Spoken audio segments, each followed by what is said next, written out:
Okay students, so now let's see heredity and evolution. So today I'm going to explain you about heredity and hereditary changes, transcription, translation and translocation, also few points of evolution. So let's start with heredity and evolution. So students, first of all, we will just see the meaning of heredity. So heredity is nothing but it is the transfer of biological character from one generation to another via genes. Heredity का मतलब क्या होता है कि biological character meaning क्या होता है, आपकी आईज, नोज, आपके हैबिटेंट्स जो होते हैं, आपकी आदतें जो होती हैं. कभी कभी आप बोलते हो ना कि मेरी आंखें जो है वो मेरी मम्मी की तरह दिख रही है, या मेरे बालों का कलर जो है वो मेरी पापा के जैसा है, या मेरा कोई भी ऐसा एक नॉर्मल बॉडी पार्ट हमको लगता है कि ये हमारे पेरेंट की तरह है. So it is nothing but the biological character. Okay, तो ये काम कौन करता है? जीन्स करते हैं. कौन करता है? जीन्स करते हैं. जीन्स कहाँ प्रेजेंट होते हैं? हमारे डीएनए में. आई होप 9th स्टैंडर्ड में आपने क्लियरली सारी चीजें पढ़ी होंगी. आपको एक चैप्टर था वहां पे हेरिडिटी एंड वेरिएशन करके, चैप्टर 15. अगर आप लोग ने नहीं पढ़ा है प्रॉपरली तो मुझे बताना. So I will send you one of the link of chapter 15. Okay, so there you all can just see every point, like what is the meaning of genes, the meaning of nucleotides, the meaning of DNA, the definition of DNA, RNA, the types of RNA, okay, the basis of nucleotide, okay, all that points. So students, here I hope you all have understood that what is the meaning of heredity. Heredity is nothing but it is the transfer of biological character from one generation to the next generation via genes. किससे होता है? Gene से होता है. अच्छा, now who just said the modern genetics? He is John George Mendel. He is pioneer मतलब जिन्होंने start किया of the modern genetics around the period of 1886. It took a long time for him to understand the conclusion of his research about heredity 1901.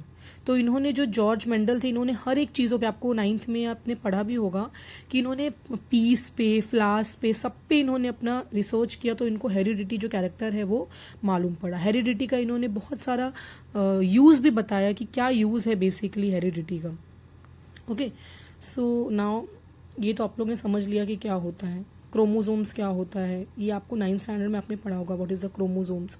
Chromosomes के अंदर क्या होता है? Chromosomes, each chromosomes is made up of a single DNA. एक single DNA से सारे chromosomes बने होते हैं. ओके, अगर आपको इसके बारे में डिटेल में जानना है तो प्लीज मुझे बताना, तो मैं आपको 9th स्टैंडर्ड का वीडियो भी भेजूंगी, तो आपको मालूम पड़ेगा what is chromosomes, what is genes. Okay, ये सब क्या है. सो आई होप ये समझ में आओगे कि हेरिडिटी क्या है. हेरिडिटरी चेंजेस क्या होते हैं? मैंने आपको बताया कि आप देखते हो अपने पेरेंट के अंदर, तो बोलते हो मेरी मम्मी की तरह मेरे अंदर कोई चीजें हैं, या मेरे पास सेम. ये सब लिविंग ऑर्गेनिजम्स में होता है, ना कि सिर्फ आप में. सो जैसे आप लोग ने भी गाय के बच्चे को देखा होगा, भैंस के बच्चे को देखा होगा. ओके, सब उनके जो बच्चे होते हैं उनके जैसे ही दिखते हैं.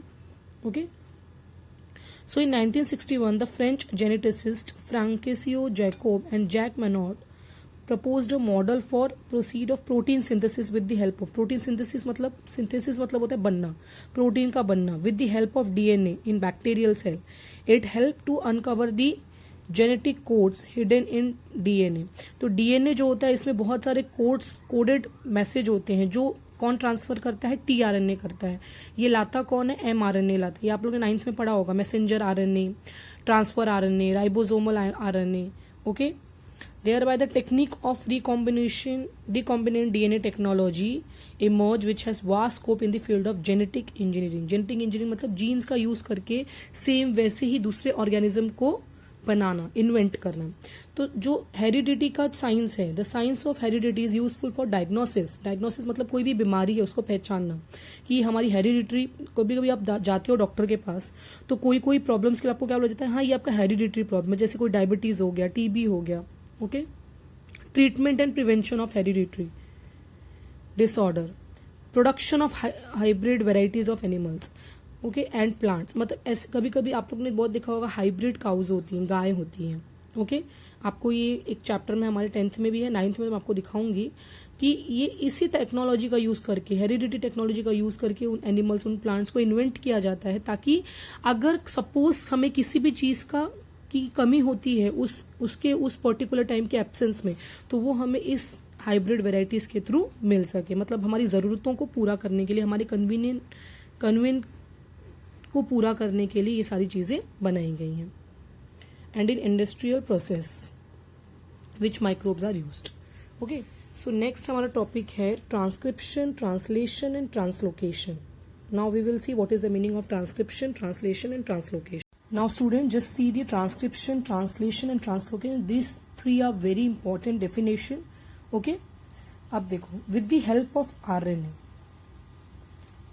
RNA और DNA। अब सबसे पहले आप लोग मुझे बताओ what is the definition of DNA and RNA। ध्यान से सुनना। DNA का फुल फॉर्म होता है deoxy ribo nucleic acid, deoxy ribo nucleic acid. RNA का फुल फॉर्म होता है राइबो न्यूक्लिक एसिड। ओके, याद रखना। आरएनए के टाइप होते हैं बेसिकली 3 टाइप, आपको यहाँ पे पढ़ना है। पहला होता है mRNA जिसको हम लोग बोलते हैं मैसेंजर आरएनए। दूसरा होता है rRNA जिसको हम लोग बोलते हैं राइबोसोम्स आरएनए। तीसरा होता है tRNA जिसको हम लोग बोलते हैं ट्रांसफर आरएनए। ओके, तो ये 3 टाइप बेसिकली हमको यहाँ पे समझने वाले हैं हम लोग। बहुत सारे वर्ड्स इसमें ऐसे हैं जिनका अपने मीनिंग ऑलरेडी 9th में पढ़ा है। अगर आपको नहीं समझ रहा है तो please let me know, so I will send you the 9th standard का वीडियो। तो आप लोग वहां पे क्लियरली जो मेन टॉपिक जो आपने 9th में पढ़ चुके हैं वो भी आपको समझ में आएगा, तो आपका बेस क्लियर हो जाएगा। Now see, with the help of RNA, इसका मतलब क्या, आरएनए की हेल्प से the genes present in the form of DNA. Okay, genes कहाँ प्रेजेंट होते हैं, डीएनए में। जीन्स कहाँ प्रेजेंट होते हैं, डीएनए में। Participate in the functioning of a cell, किसमें पार्टिसिपेट करता है, सेल के फंक्शनिंग में पार्टिसिपेट करता है। जो सेल है उसके फंक्शनिंग में कौन पार्टिसिपेट करता है, जीन्स पार्टिसिपेट करता है। जो कहाँ प्रेजेंट होता है, डीएनए में। किसके हेल्प से, आरएनए के हेल्प से। And thereby control the structure and function of the body, because हमारी बॉडी का जो सबसे स्मॉलेस्ट यूनिट है वो क्या है, सेल है। तो वहीं पर हमारे बॉडी का जो स्ट्रक्चर है उसका कंट्रोल करना है, उसका फंक्शनिंग है, वो सब किस पे डिपेंड होता है, हमारे सेल पे।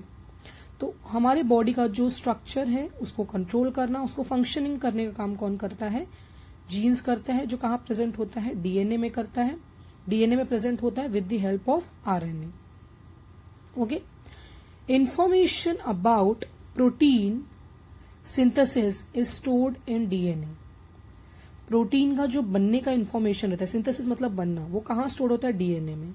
And synthesis of appropriate protein as per requirement is, synthesis of appropriate protein, जो बना हुआ एप्रोप्रिएट प्रोटीन है जो हमारे बॉडी के लिए जिसकी जितना हमारे बॉडी के लिए जरूरत होती है, these protein are synthesized by DNA through the RNA. This is called as central dogma. Central dogma किसको बोलते हैं, यहाँ पे क्या आपने सुना कि information about protein synthesis is stored in DNA. सारे इंफॉर्मेशन कि कितने हमारे बॉडी में प्रोटीन सिंथेसिस हो रहे हैं, कितने प्रोटीन बन रहे हैं और कितने प्रोटीन की हमको जरूरत है। ओके, कितने अप्रोप्रिएट प्रोटीन की हमको जरूरत है।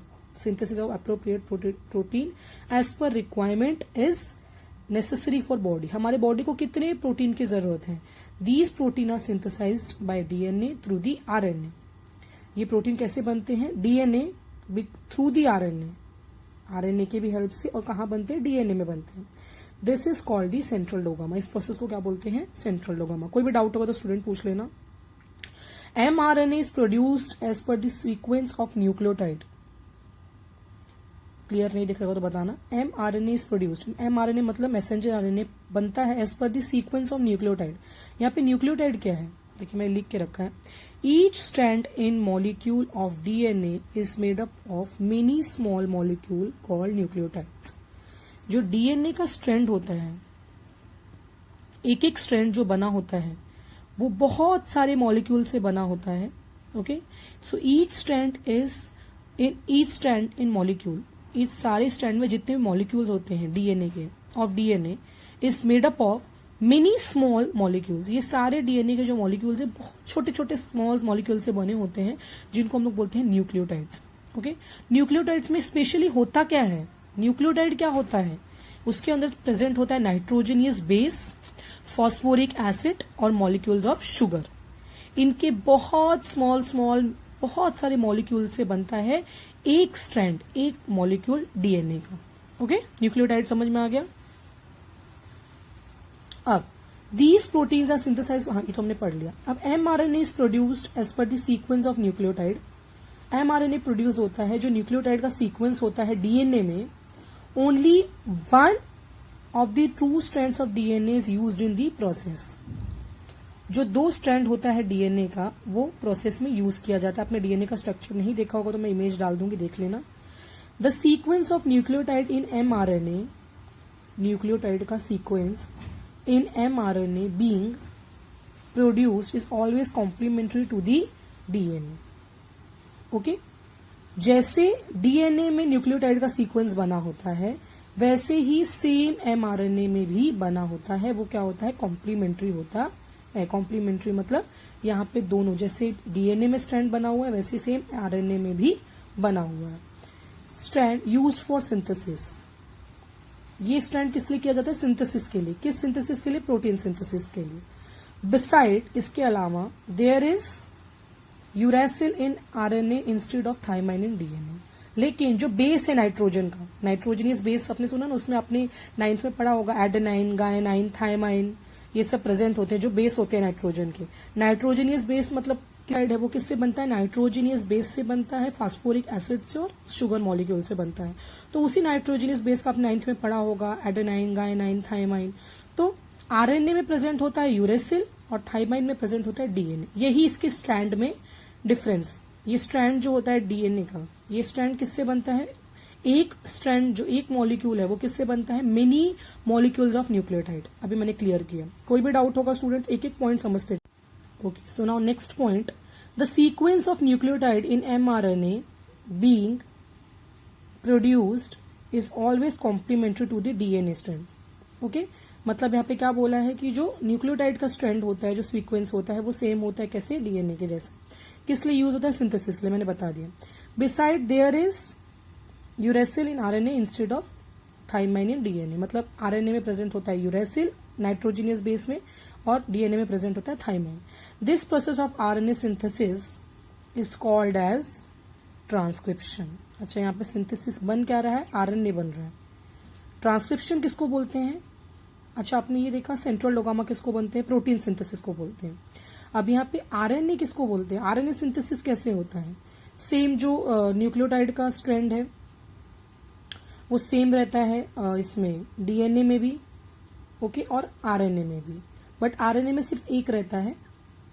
ओके, नाइट्रोजीनियस बेस में आरएनए में प्रेजेंट होता है क्या, यूरेसिल, और डीएनए में प्रेजेंट होता है क्या, थाइमाइन, जो अपने यहाँ पे पढ़ा। सो इसी प्रोसेस को बोलते हैं हम, आरएनए की इसी प्रोसेस के बनने को हम बोलते हैं ट्रांसक्रिप्शन। आरएनए के सिंथेसिस को हम बोलते हैं ट्रांसक्रिप्शन। कैसे बनता है, the sequence of nucleotide in mRNA being produced is always complementary to the DNA, same रहता है। Okay, this strand is used for synthesis. Okay, besides there is uracil in RNA instead of thymine in DNA. ये nitrogenous base है दोनों। तो इसी process को, RNA की इसी प्रोसेस बनने को हम बोलते हैं transcription. So I hope clear हो गया होगा। अब नेक्स्ट हम पढ़ने जा रहे हैं, the mRNA formed in nucleus comes in cytoplasm. Nucleus कहाँ प्रेजेंट होता है, सेल में प्रेजेंट होता है। सेल होता है, सेल के बीच में प्रेजेंट होता है न्यूक्लियस, जो सेल को रेगुलेट करता है, कंट्रोल करता है, उसके सारी एक्टिविटी का ध्यान रखता है। अब mRNA formed in nucleus, mRNA कहाँ फॉर्म्ड होता है, न्यूक्लियस में। कहाँ पे आता है, साइटोप्लाज्म में। साइटोप्लाज्म भी सेल का एक पार्ट होता है। Okay, it brings in the coded message from DNA. अब एमआरएनए का काम क्या है, एम मतलब मैं आपको बताया स्टार्टिंग में, मैसेंजर आरएनए। मैसेंजर मतलब मैसेज लाना। तो ये क्या लेके आता है एमआरएनए, कोडेड मैसेज लेके आता है, एक कोडेड मैसेज लेके आता है। Okay, the message contain the codes for amino acid. अब ये मैसेज क्या कंटेन्स, मैसेज के अंदर क्या रहता है, अमीनो एसिड के लिए कोड रहता है। किसके लिए, अमीनो एसिड के लिए कोड रहता है। कौन लेके आता है, एमआरएनए। क्या लेके आता है, कोडेड मैसेज लेके आता है। कहाँ से लेके आता है, डीएनए से लेके आता है। इस मैसेज के अंदर क्या रहता है, कोड्स रहते हैं किसके लिए? अमीनो एसिड के लिए। The code for each amino acid consist of 3 nucleotide. एक अमीनो एसिड के लिए जो कोड रहता है उसके अंदर कितने न्यूक्लियोटाइड रहते हैं? 3 न्यूक्लियोटाइड। अब समझो, हाँ, एक अमीनो एसिड के लिए जो कोड रहता है उसके अंदर 3 न्यूक्लियोटाइड रहते हैं। It is called as triplet codon. इन तीनों न्यूक्लियोटाइड्स को क्या बोलते हैं? जो हमारे कोड अमीनो एसिड के जो कोड है उनके तीनों न्यूक्लियोटाइड को क्या बोलते हैं हम लोग? ट्रिपलेट कोडॉन बोलते हैं। कोई भी डाउट होगा स्टूडेंट किसी भी पॉइंट में तो पूछ लेना। Doctor Hargobind Khorana, a scientist of Indian origin, has made an important contribution discovery of triplet codons। ये जो ट्रिपलेट कोडॉन है इनको बनाने का काम कौन किया था? Hargobind Khorana. For 20 amino acids. Okay, हर एक अमीनो एसिड में 3 न्यूक्लियोटाइड रहते हैं जिनको हम लोग ट्रिपलेट कोडॉन बोलते हैं।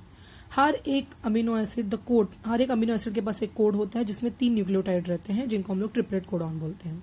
अब देखो, each mRNA is made up of 1000 of triplet codons. एक mRNA जो होता है, एक मैसेंजर RNA जो होता है वो 1000 ऑफ ट्रिपलेट कोडॉन से बना होता है, जो हमने ट्रिपलेट कोडॉन यहाँ पे पढ़ा। As per the message on mRNA amino acids are supplied by the tRNA। अब क्या हो गया? ये mRNA क्या लेके आया? कोड लेके आया। किसके लिए लेके आया? अमीनो एसिड के लिए। अब वो अमीनो एसिड को ट्रांसफर कौन करेगा? tRNA। ट्रांसफर, tRNA मतलब transfer RNA। For this purpose tRNA has anticodon having complementary sequence. जैसे mRNA के पास ट्रिपलेट कोडॉन है वैसे tRNA के पास क्या? एंटीकोडॉन है। Okay, so tRNA has anticodon having complementary sequence to the codon on mRNA। मतलब mRNA के पास जो हमारा ट्रिपलेट कोडॉन है वैसे ही सेम हमारे tRNA के पास में एंटीकोडॉन है। This is called as translation. Translation मतलब बदलना। जैसे mRNA के पास ट्रिपलेट कोडॉन है, tRNA के पास क्या है? एंटीकोडॉन है। ओके, tRNA का काम क्या होता है? अमीनो एसिड को सप्लाई करना। mRNA क्या करता है? कोड लेके आता है अमीनो एसिड के लिए। ओके, अभी आप लोग ने पढ़ा। कोई भी डाउट होगा तो पूछते जाना। The amino acid brought in by tRNA, the amino acid brought मतलब tRNA क्या करता है? Transfer. Are bonded together by peptide bonds. अब क्या करता है? अब tRNA जो क्या करेगा? अमीनो एसिड को ट्रांसफर करेगा। जब ट्रांसफर करेगा तो उसको बॉन्ड के फॉर्म में लेके आएगा, लाइन वाइज लेके आएगा। तो किस बॉन्ड में लेके आता है? पेप्टाइड बॉन्ड में। याद रखना, किस बॉन्ड में लेके आता है? पेप्टाइड बॉन्ड में। With the help of rRNA। कौन से? किसके हेल्प से? rRNA। rRNA का नाम क्या होता है? Ribosomal RNA। During this process the ribosome keep on moving. तो जो ये इसमें ये हेल्प कर रहा है RNA, तो जो हमारे राइबोसोम है keep on moving from one end of mRNA to other end. अभी देखो क्या हो रहा है। ये हमारा सपोज मैं यहाँ पे स्ट्रक्चर बनाती हूँ tRNA। ये अमीनो एसिड लेके आ रहा है, ठीक है, किसके हेल्प से? rRNA। अब rRNA के जो राइबोसोम्स हैं वो 1 एंड टू नेक्स्ट एंड। क्या बोला देखो?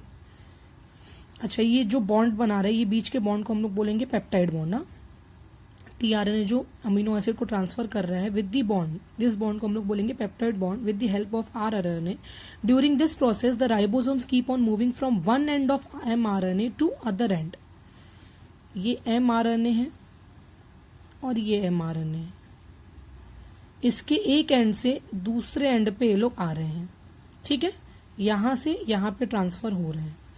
Okay, from one end of mRNA to other end by the distance of 1 triplet codon. तो जो mRNA का एक एंड स्टार्टिंग से और लास्ट के बीच का जो डिस्टेंस होगा वो किसके बराबर होगा? 1 ट्रिपलेट कोडॉन के बराबर।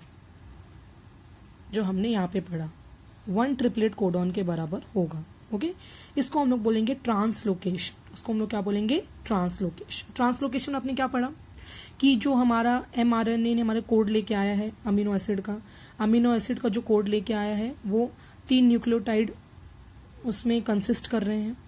जो अमीनो एसिड का कोड है, एक कोड में 3 न्यूक्लियोटाइड कंसिस्ट कर रहे हैं जिसको हम लोग बोलते हैं ट्रिपलेट कोडॉन, ठीक है। अब क्या हो रहा है यहाँ पे आप लोग ने क्या पढ़ा कि जो हमारा एक RNA है वो 1000 ऑफ ट्रिपलेट कोडॉन से बनता है। ओके, अब mRNA के थ्रू tRNA क्या करेगा? mRNA लेके आ गया अमीनो एसिड, उसको ट्रांसफर कौन करेगा? tRNA करेगा।